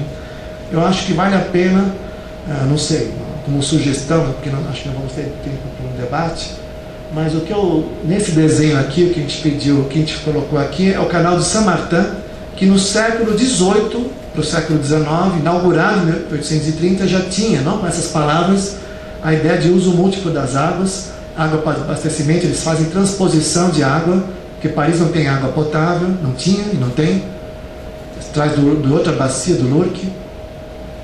E aqui a bacia de La Villette, não é o Parque La Villette, né, que hoje, o que era loja de material de construção, virou lá o cinema MK2, é um lugar muito atraente para se morar. Mas para nós aqui, nessa diálogo com Artemis, o que a Hidrovia Paraná pode ter aqui, eu fico pensando nesses aeroportos cargueiros, como o de Manaus ou Frankfurt, que tem no pátio, tem 2 aviões de passageiros e 20 cargueiros, né? O que poderia ser essa dimensão hidro, ferro, rodo, aero, né? E duto, né, também, né? Dutovia, nessa dimensão da hidrovia regional aí. Aqui é uma coisa que essa hidrovia de 24 km, né? Acho que são coisas interessantes, que você já tem isso aqui, né? Bom, aqui eu acho que é um discurso que, pelo tempo e pelo... A gente poderia também, vocês podem ver pelo site, né? Também eu acho que isso aqui vocês podem ver pelo site, que é todo um discurso de articulação da metrópole. Dos 39 municípios, 22 estarão diretamente banhados pelo hidroanel. Só que os outros municípios não estão fora do sistema, porque Santa Isabel, por exemplo, recebe lixo do litoral norte de São Paulo. O caminhão de lixo sobe a serra. E Mauá, onde estão as cabeceiras do rio, as nascentes do rio que dá nome à cidade, que é o Tamanduateí, né? O antigo rio Piratininga, está no município de Mauá, bem no ponto mais alto do hidroanel. Lá está cheio de lixão clandestino, de lixo da Praia Grande, que sobe a serra. O caminhão sobe a serra. Lá deveria ser um monumento das águas, que todas as nascentes de São Paulo estão em Mauá. Aliás, é o nome do barão de Mauá, o empreendedor. Então, Nova York paga para o município a 1.000 km de distância receber o lixo de Nova York. Por isso que o que está por trás do hidroanel é a questão da gestão daquilo que a gente não quer ver, o lixo. O aterro zero é muito importante e transportar pela água, que parece um absurdo, para nós não é. Dentro desse conceito de estabelecimento de uma consciência dessas infraestruturas azuis e verdes aí, né? Então aqui tem todos esses projetos. Nós fizemos toda uma tabulação dos projetos, o trem de alta velocidade, os cruzamentos com o hidroanel. E aqui esse desenho eu acho importante. Isso aqui é curva de nível, tá? Esse desenho é feito com curva de nível lá em Plaza, e dá para ver o que está em preto era o leito maior dos rios. Ou seja, a metrópole de São Paulo está dentro do rio Tietê, ou da bacia hidrográfica do Alto Tietê. Não tem como tirar ninguém daí. Foi uma decisão nossa de invadir, aterrar, mal aterrado, lotear e vender o primordial patrimônio público da humanidade, desde a Revolução da Agricultura. Isso é grave, não tem como voltar atrás. Então aqui estão os rios, no seu leito menor. Aqui está a hidrografia principal. E aqui eu vou passar rápido, vocês podem ver depois. É um cronograma acadêmico. Isso aqui é o que a FAO está falando para o Departamento Hidroviário, mas não tem nada a ver com os tomadores de decisão. Por isso que eu sugeri que chamasse o diretor do Departamento Hidroviário, para ele, se vocês tiverem interesse, para falar sobre o assunto. Mas aqui, dentro de um trabalho acadêmico que pensa numa política Estado, que engloba políticas de governo, nós consideramos 8 gestões de trabalho. Sendo que a última etapa, realmente, é lá o canal de Comieira, é o canal Billing-Estrela-Superba. Estão vendo? Ela está fechando aqui as obras, né? As eclusas estão numeradas aqui à direita. Esse canal de Comieira, que é o ponto mais alto, próximo ao município de Mauá, está localizado no município de Ribeirão Pires, no distrito de Ouro Fino. E esse caminho, Billing-Estrela-Superba, é um dos caminhos mais antigos do continente sul-americano. É uma das variantes da trilha do Pirabiru, que liga o Oceano Atlântico ao Pacífico. Os portugueses, antes de chegar a equipe oficial, já conheciam esse lugar aqui, que eram as rotas dos povos indígenas. É um lugar importante do ponto de vista do patrimônio do território sul-americano. Isso aqui vocês podem ler com calma, essa é a nossa proposta de plano de obras, né, projetos. E aqui é o pequeno anel, que é o Tamanduateí, Meninos e Couros, chegando no braço alvarenga de São Bernardo do Campo. Aqui são os piscinões existentes, os piscinões propostos. E aqui vocês podem acompanhar, isso aqui à direita, ó, é o sinalizador da Estaca Zero. Aqui é a barragem de Edgar de Souza, no município de Santana do Parnaíba. E vocês podem acompanhar esse sinalizador aqui, que eu vou passar rapidamente para vocês, sempre o conceito de parques fluviais urbanos e portos. Como eu não vou ter tempo de falar muito, eu vou mostrar aqui no primeiro. Isso aqui, o que está com essas manchas mais claras, seria na verdade diretriz de proteção ambiental. Aqui é parque fluvial, são piscinas, tipo piscinão de Ramos, né, uma piscina pública, um lugar para navegação turística, de pedalinhos e caiaques. E aqui, esses branquinhos são os barcos cargueiros. Está vendo que tem uma linha pontilhada aqui? Isso aqui é o barco que tem 55 metros de extensão por 8 metros de largura e 1,80 m de calado. O calado é do nível da água para o fundo do casco. É a minha altura de calado. Para transportar 20 contêineres de 20 toneladas. Então, aqui já é o triporto de Carapicuíba. Existem 2 afluentes aqui. O lago hoje tem uma forma de um feijão, estão aterrando o lago. A proposta é criar mais uma estação em Carapicuíba. Existe uma FATEC aqui, já existe um parque em construção. A ideia é ter uma nova frente de Carapicuíba, com um museu ligado à arqueologia, um teatro, um porto de passageiros aqui em frente à nova estação, que aqui vai ter a Unifesp aqui do lado, né, de Osasco. E, enfim, vocês vão ver que parece Ibirapuera, piscinas, porto de lazer, né, de pedalinhos e caiaques. Aqui a ilha artificial do triporto com ramal ferroviário, aqui o Instituto Brasileiro do Café, o galpão abandonado, né? E o rodoanel, esse aqui é o rodoanel. Então, aqui está a imagem, né, que nós fizemos aqui. Então, Carapicuíba teria uma nova, essa ferrovia seria esse caráter como um VLT, né, como um bonde, e com o parque, o Museu de Arqueologia lá das tribos indígenas de Carapicuíba, o Teatro Municipal, a estação, o porto de passageiros, porque apesar de ser tudo com a proposta com robótica, né, com robôs, máquinas e equipamentos robotizados, mas muitas pessoas vão trabalhar lá, e a proposta é que os 3 triportos tenham mezaninos de visita das crianças. E como a Fábrica da Natura projetada pelo Rodrigo Loeb, que as pessoas visitam a fábrica de cosméticos, né? Aqui a ideia é que o triporto seja um endereço para temas transversal água e lixo da criançada, ver como você pode transformar o lixo em matéria-prima e assim por diante. Então, esse farol aqui, essa torre, é um farol simbólico para as crianças, para estudar a questão das águas e assim por diante. Essa aqui são 1 quilômetro de cais, né, de desembarque, 1 quilômetro de cais de embarque de matéria-prima processada, os biodigestores em cada categoria. Aqui são os pavilhões para cada tipo de carga. Esse aqui mais escuro é a termoelétrica compacta, o ramal ferroviário de cargas que entra aqui, pode fazer a transferência. Isso aqui são piscinas públicas, né? Cada ecoporto teria balneários municipais. Aqui é um modelo do que seria um transporto. Aqui é a eclusa do Cebolão, Marginal Pinheiros. Aqui é a proposta da eclusa da estrutura do Retiro, da FAO, está propondo. E esse é a Praça d'Água com o transporto, que seria mais ou menos isso. O barco entra numa nave coberta e os caminhões fazem a transferência. E assim por diante. Aqui é a foz do Tamanduateí, aqui é o pavilhão de exposições do Embi, o Sambódromo, o aeroporto do Campo de Marte, parece que ele vai só... avião de asa fixa vai ser... aeronave de asa fixa não vai mais pousar no Campo de Marte, parece, só helicóptero. Oi? Só helicóptero, então vai poder finalmente ter um parque fluvial e assim por diante. Então, aqui tem um primeiro momento, exatamente de estar essa dársena, que é uma praça d'água, onde é o transbordo do Bom Retiro, do caminhão coletor para a carreta.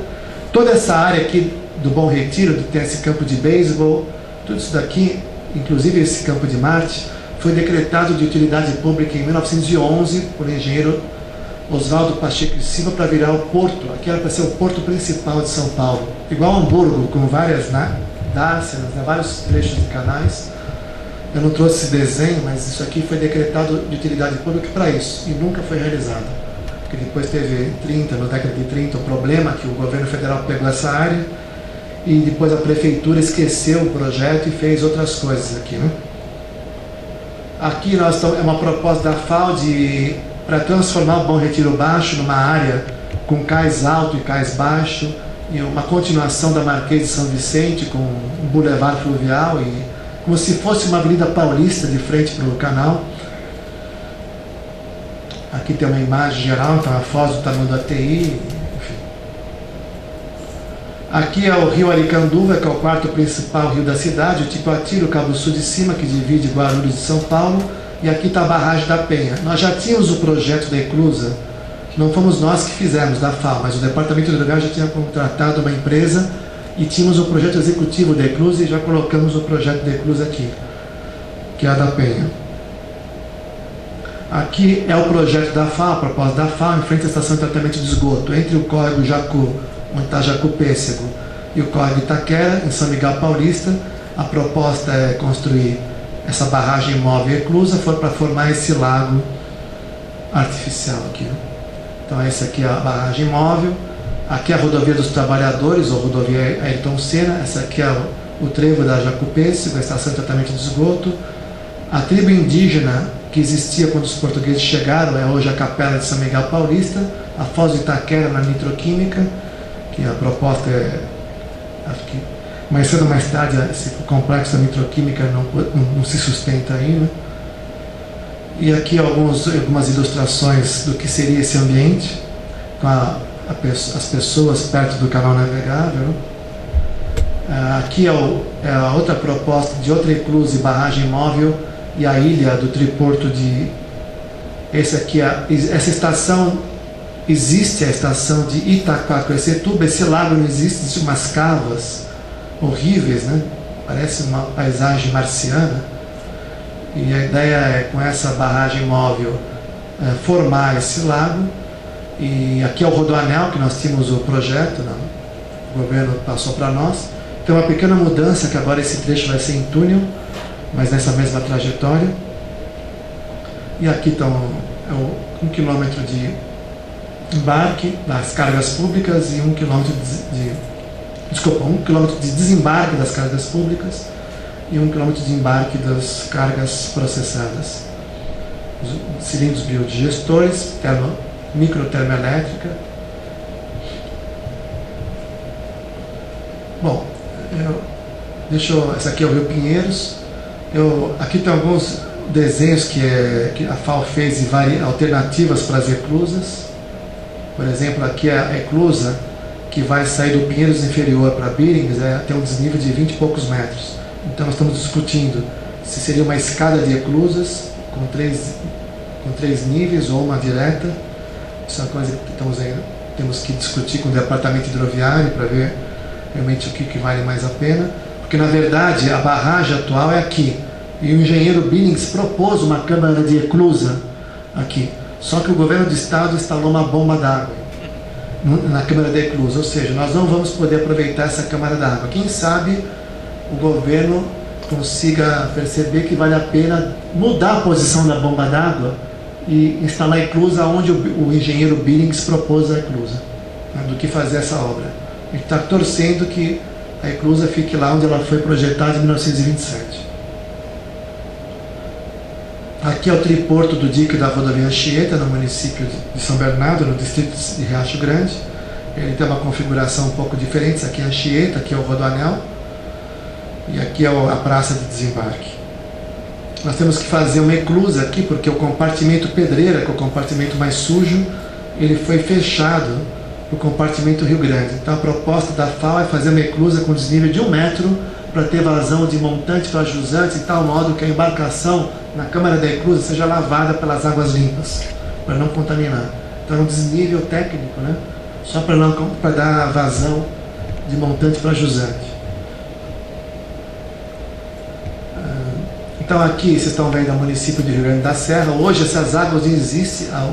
A represa Billings está toda assoreada no centro do município de Rio Grande da Serra, que é uma estância turística. Então, a proposta é potencializar o Rio Grande da Serra como estância turística. Vejam aqui, o córrego Estiva está preservado. Até nós estamos... Aqui é tudo área de proteção ambiental, Mata Atlântica.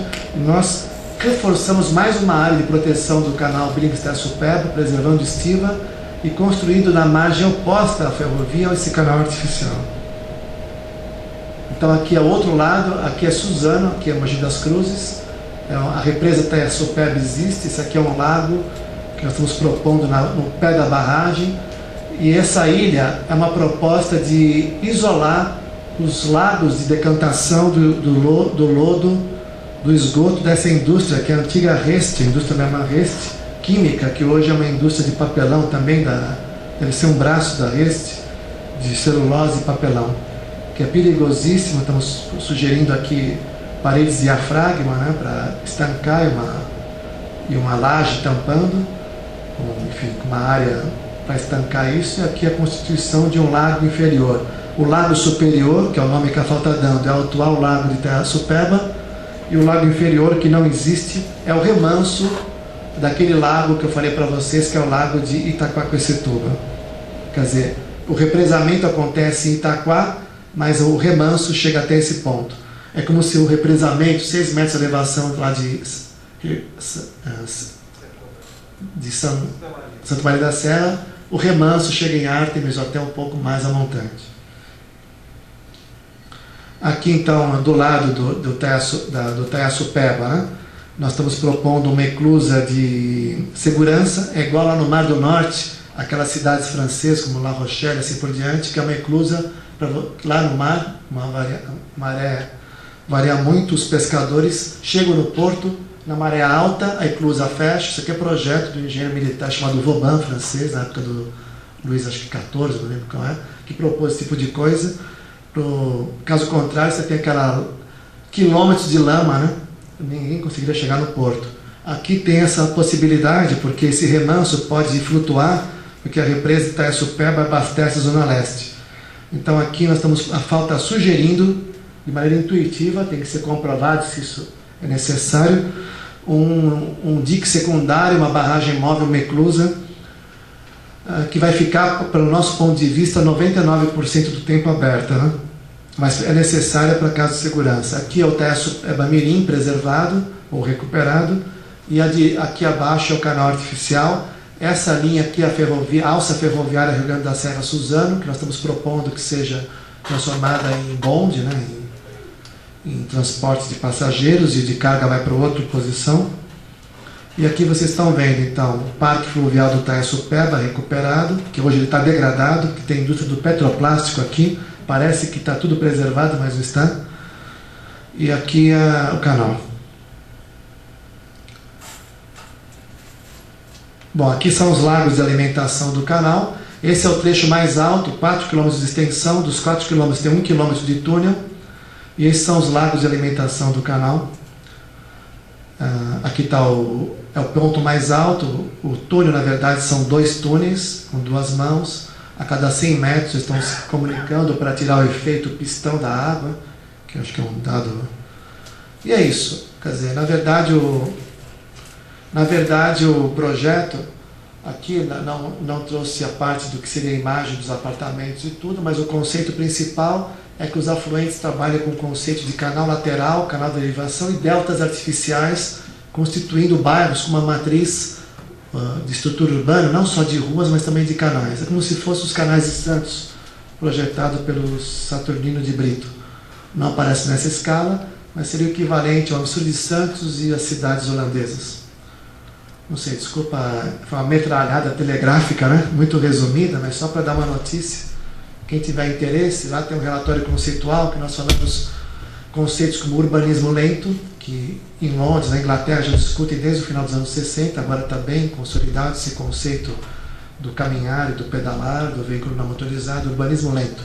Depois virou até moda isso, né? Comida lenta, a cidade viva, tem outro conceito, esquinas culturais, infraestrutura leve, calçadas técnicas, arborização, está no relatório conceitual.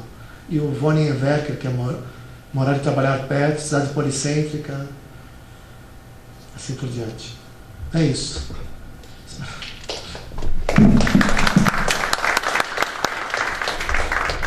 Obrigado. Aqui eu queria pôr o nome da turma, que o pessoal aqui é fantástico, mais de 30 pessoas, todos colegas do Lauro, né? Damos aula juntos há 20 anos, desde o início dos anos 90, o Ângelo, o Álvaro Pontoni, Ângelo Búcio, Barossi, mais velho do que nós, Chico Spatoni, a nossa idade, né? Helena Ayub, Marcos Acaiaba, toda a turma, Nabil Bonduque, Ricardo Toledo, Milton Braga e o André Taquia, que nós projetamos no Céu Justo da Prefeitura. O André Taquia é comissionado na FAO no laboratório, também é um dos coordenadores. Essa turma aqui da equipe de arquitetos. Tá bom?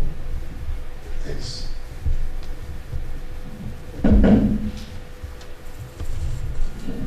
Um projeto maravilhoso. E, bom, então, é interessante entrar no site para poder ver as várias pranchas, né? Mas vamos então abrir a palavra para que vocês se manifestem e tal, façam comentários.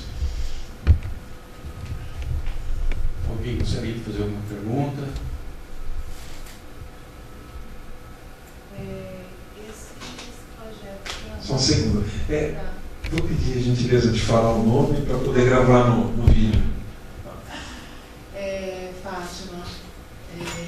Não, é só, assim, esses projetos todos, ele tem parceria, assim, com alguma empresa, rede privada, alguma coisa assim, é só o governo, estatal? É. Porque tudo isso aí está em estudo ainda, né? Essa apresentação que eu fiz agora é de 2 anos atrás. Nós elaboramos entre fevereiro e setembro de 2011. Na verdade, a FAO estuda isso há 20 anos, desde os anos 90, mas para o Departamento Hidroviário, isso aqui é um projeto real do Departamento do Governo do Estado. Né? É um edital. Aliás, está o nome aqui dos engenheiros. Olha, Augusto Olavo Leite é um engenheiro de carreira do Departamento Hidroviário. Né? Então, eu acho que o Pedro Vitória Júnior, o último nome, é o diretor, é o técnico, né? Diretor técnico de carreira do Departamento Hidroviário, eles que fizeram esse convite.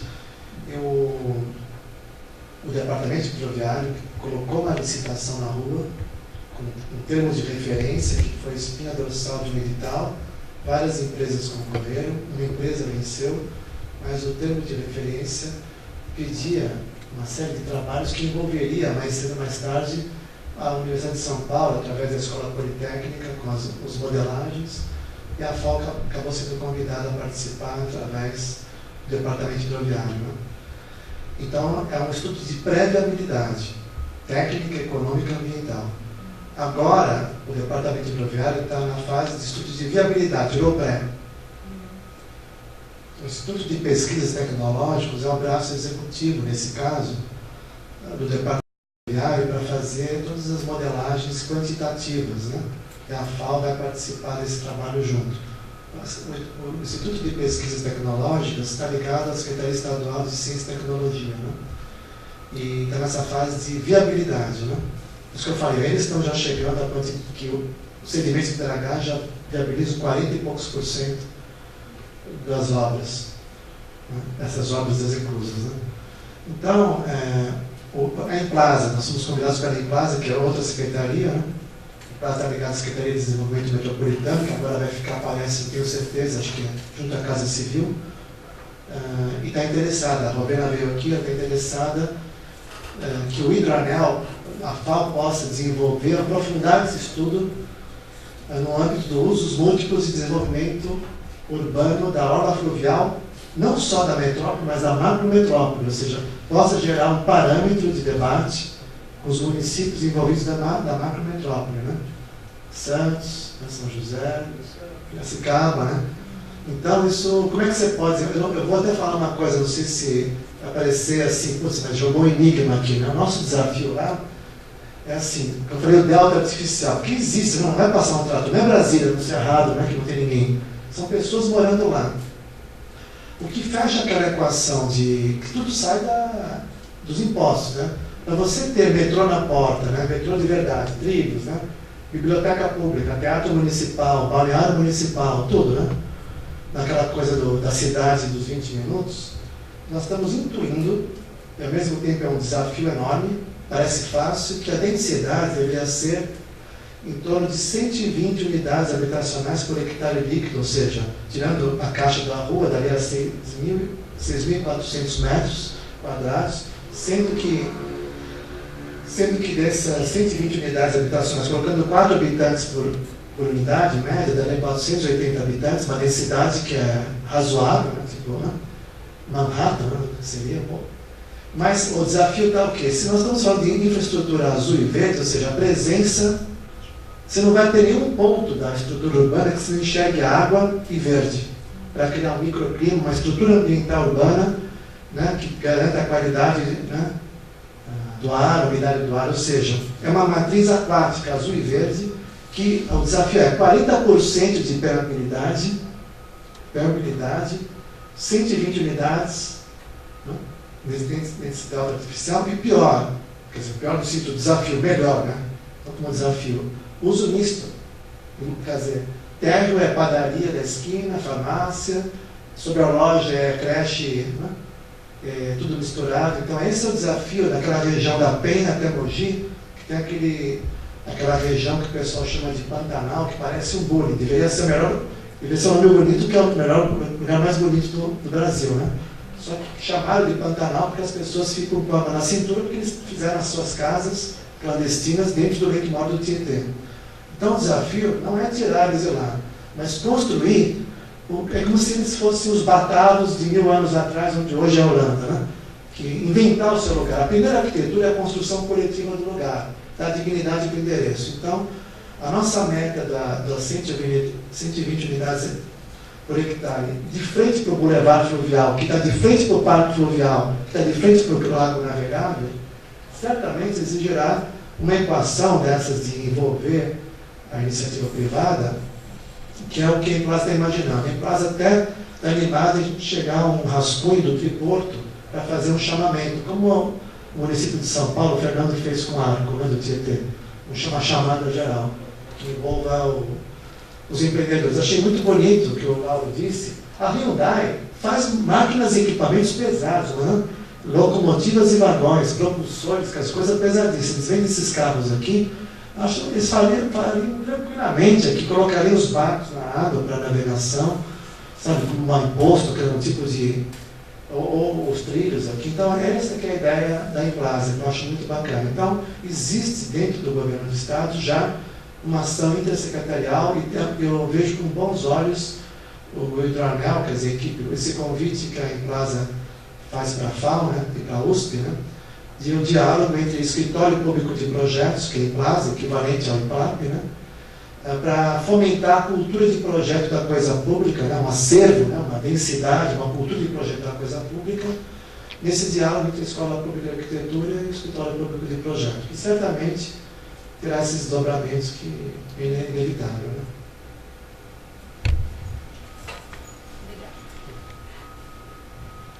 Mais alguém?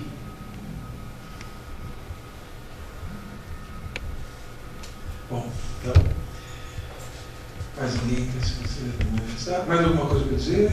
Deixa eu... Só agradecer, é uma honra.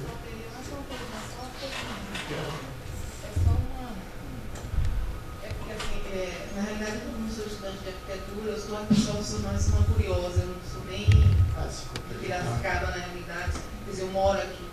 Mas assim, desde que eu cheguei aqui há 3 anos, eu sempre me mantenho muito por esse rio e achava realmente um projeto legal, né? A margem desse rio, né? Que você pudesse justamente essas atividades de lazer, uma coisa integrada, eu achava que ia ser maravilhoso. Eu acho que aqui tem potencial turístico muito bom na cidade, né? Porque você, se observar, você tem muita coisa bonita da natureza. Agora, eu acho que precisa realmente ser explorado nesse sentido.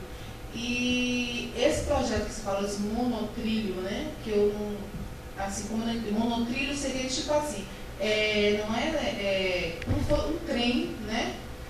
De um trilho só, digamos assim. É o trem aéreo, né?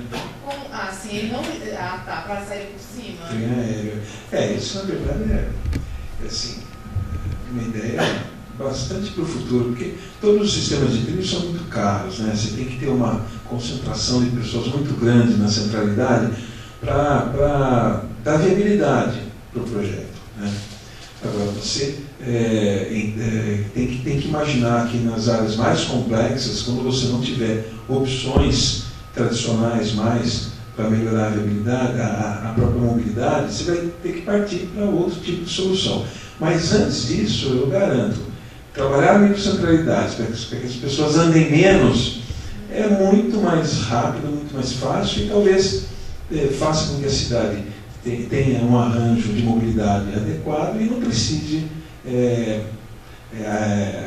ter que empreender construção de monotrilho, construção desses modais que demandam grandes investimentos, na verdade. É claro que se você tem a facilidade de uma Hyundai aqui, que ela possa de repente fazer até um laboratório, porque, claro, o mercado de cidades de porte médio que tem problema de mobilidade é imenso. E eles, como construtores de soluções de mobilidade, né, acima de tudo, eles são construtores de soluções para a mobilidade. Eles podem sim querer desenvolver esse tipo de solução para depois repassar isso para vários outros municípios. Né? Só outro questionamento. Esse rio é navegável, Piracicaba? Piracicaba ele tem trechos navegáveis. Essa parte histórica do Salto ela é intransponível, até porque se você for fazer alguma obra, você vai estragar todo um conjunto histórico. Né?